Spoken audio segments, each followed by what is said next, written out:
What is going on, everybody? James Hancock here. Tonight, I went to the Beacon Theater in the Upper West Side of New York to see the world premiere of the new movie 4th of July, directed by and starring Louis C.K. It's also co-written by Joe List, who's the main star of the movie, and it's been about 5 years since Louis C.K.'s career went completely, up in flames over his, masturbation scandal, whatever you want to describe it as.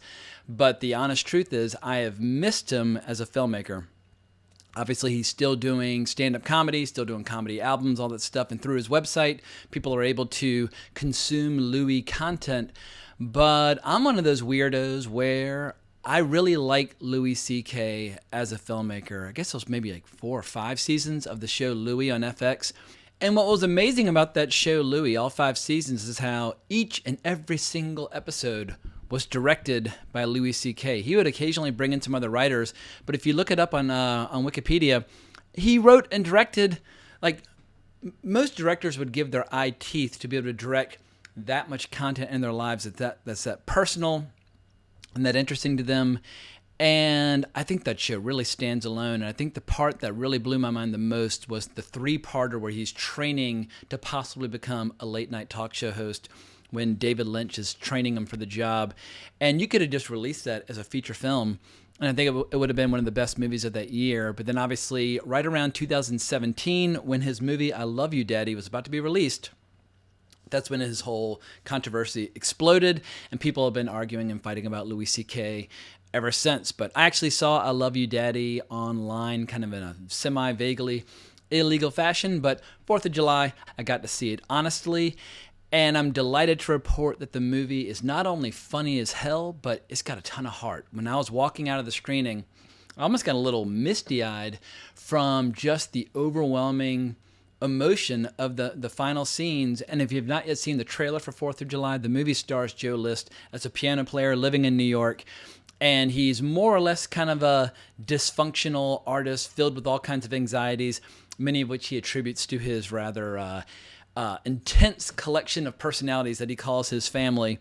And the whole gist of the movie, the main thrust of the movie, is this big reunion weekend up in Maine, where he tells his psychiatrist, who's played by Louis C.K., that he's going to go back there and confront them all about all of his various issues about not feeling loved as a child, not being hugged, etc., and so forth. And his family, they're a bunch of unapologetic drunks. And let's just say, when it comes to like a very specific brand of New England humor, they go all in. It's some pretty rough and tumble stuff. But his family includes characters played by guys like Nick DiPaolo, who's absolutely on fire in this movie. But rounding out the cast, we have some other comedy greats like Robert Kelly. But if you want some deeper insights into the movie, here are some words from Louis C.K. from the press kit, which is available on his website.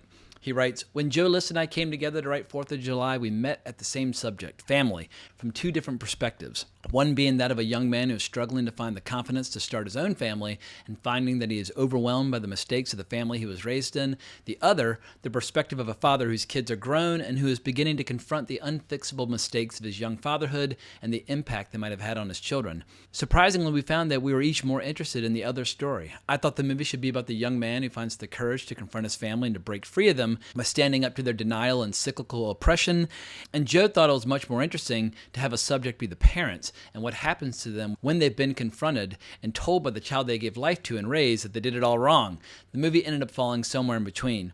As we drew out the characters in the story, we found the movie was also a great vehicle for talking about anxiety. Anxiety, it's something that almost everyone who I love suffers from. I have a lot of remorse in my life about having misunderstood the anxiety suffered by people I love. This movie was an opportunity to explore that subject and share some of what we learned and have experienced. Other subjects we found on the story's road: alcoholism in the world of 12 steps, and something Joe and I share from our common upbringing, the unique city of Boston and the brutal and beautiful culture of the people there. So this movie is about a lot of things, and I think they're all carried out and represented beautifully by the vulnerable and regrettably readable face of Joe List. But getting back to the experience I had at tonight's premiere, obviously I'm going to be a little biased in my reaction to the movie, because when you go to a premiere where the cast and crew are in attendance, anytime something funny happens, all the friends and family members of that particular actor, they're going to erupt, and it has kind of a contagious effect on the audience. And Louis C.K. and Joe List came out to introduce the movie, And we almost got treated to like a 10-minute little comedy sketch with Louis warming up the crowd, basically talking shit about people needing to turn off their phones and put them away forever and that sort of thing. And they basically threw a few daggers at each other, then the movie played. And another good side of this movie, deliciously short. It is 90 lean and mean minutes. Boom, boom, you're in and out. You get some great music, you get some great laughs, and like I said, you get some genuine, sincere, heartfelt emotion. And when it comes to seeing 4th of July, obviously, historically, Louis has always been about releasing things through his website. I remember when his show Horace and Pete came out, it came out with like almost no publicity or fanfare of any kind. It was a brilliant show. It was just absolutely astonishing. And you would just watch it through his website. And he loves doing that. It's kind of just sneaking movies and shows out onto the web, seeing how people respond, and then kind of doing like a bigger platform release later on. But I know that this movie, 4th of July, is having at least a limited theatrical release here in New York this weekend. How extensive that release is going to be, who can say, but just if you want to see the flick, you should go to his website and check it out. And comedy is always a weird thing to review because you either laugh or you don't. And it doesn't count if you hear something funny and you say, LOL. Like, no, you got to actually like erupt with spontaneous laughter, like from deep down in your belly.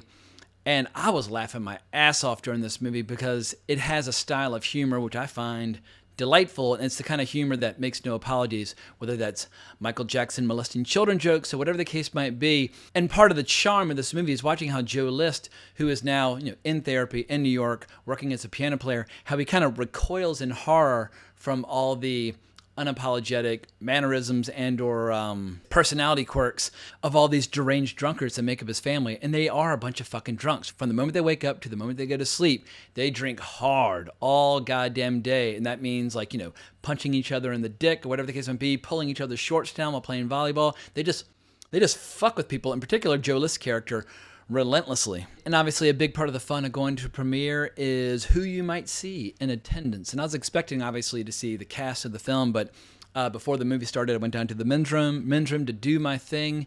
And who should pull up in the urinal next to me but comedian Ari Shaffir, a very funny man who I've seen perform at the Comedy Cellar here in New York. So that was a little kind of minor thrill, but it was cool to see all these comedians in attendance in support of the film. But the movie's not just about this kind of rough and tumble style of humor. It's a very personal movie in a lot of ways because the star Joe List, he's been sober for a few years in his real life, and this is a movie about wrestling with your sobriety. I mean, being in AA and being like a sponsee and a sponsor of other people who are going through the same struggle is a huge part of the story. And I was watching an interview with Joe List once when he was on the Joe Rogan Experience. And he was describing the dark days of just being a deadbeat drunk and like waking up in strange apartments and like realizing that he had like crapped in the people's shoes and like being late to a flight and like running to get on planes and realizing he had like shit smeared down his leg. He saw some dark days. And so I think a lot of people will respond to just how personal this movie is. But obviously there's nothing more universal than the complicated relationship that everybody feels with their family. And because a lot of the characters in this movie are kind of, blue-collar guys in Maine, they offer a lot of very down and dirty, just kind of plain and simple words of wisdom about how, you might be part of a family of a bunch of degenerate alcoholics who gave you all sorts of psychological torture and abuse while you were growing up, but at least you have a family with which you get to have that complicated relationship. And so this is one of those good comedies that's got a little depth, it's got a little emotion, and I think people will find it to be very satisfying. Is it going to completely revolutionize the world of comedy filmmaking?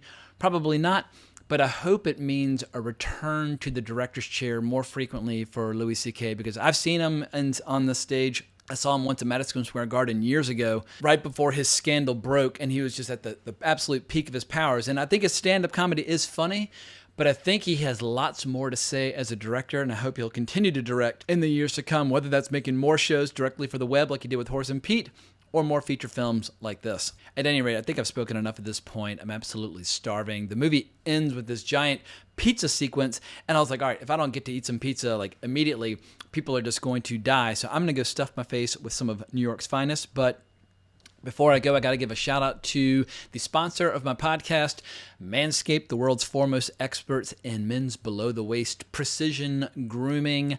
If you are interested in keeping your package neat and tidy and sanitary and smelling and looking wonderful to the outside world, go to manscaped.com and use the discount code WrongReel in all caps. You'll get 20% off any purchase. I would greatly appreciate it. It's a great way to support both my podcast, Wrong Reel, as well as my YouTube channel here.